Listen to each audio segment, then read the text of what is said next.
এক্সাৰচাইজৰ সম্পৰ্কত মই এটা কথা কওঁ, এক্সাৰচাইজ আপুনি কেতিয়াও বন্ধ নকৰিব। আপুনি য'তেই নাথাকক, আপুনি যিকোনো ছিটুৱেশ্যনতেই নাথাকক, আপুনি এক্সাৰচাইজ কৰিবলৈ তাৰ কাৰণে কোনো এক্সকিউজ নাৰাখিব। যেতিয়া আপুনি এক্সকিউজটো নাৰাখে, তেতিয়াহ'লে কি হয়, আপুনি যিকোনো উপায়েৰে আপুনি মেনেজ কৰিবই। আপুনি মোৰ এই ভিডিঅ'টো চাওক।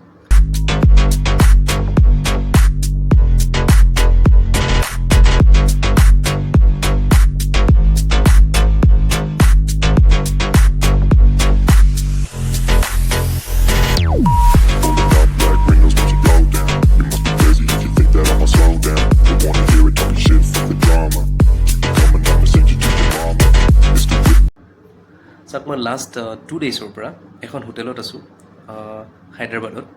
মোৰ ফেমিলিৰ এজন ৰিলেটিভ, মোৰ দাদাই হয়। এজ ইট ICUত ভৰ্তি হৈ আছে, বাট আই ষ্টিল মেনেজড।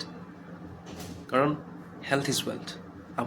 আপোনাৰ হেল্থটো ভাল থাকিলেহে আপুনি বেলেগৰ কাৰণে কাম কৰিব পাৰিব। যদি আপোনাৰ হেল্থটোৱেই ঠিক নাথাকে, আপুনি বেলেগক কেনেকৈ চোৱা চিতা কৰিব? Whenever it comes to the matter of health, you should not be excused.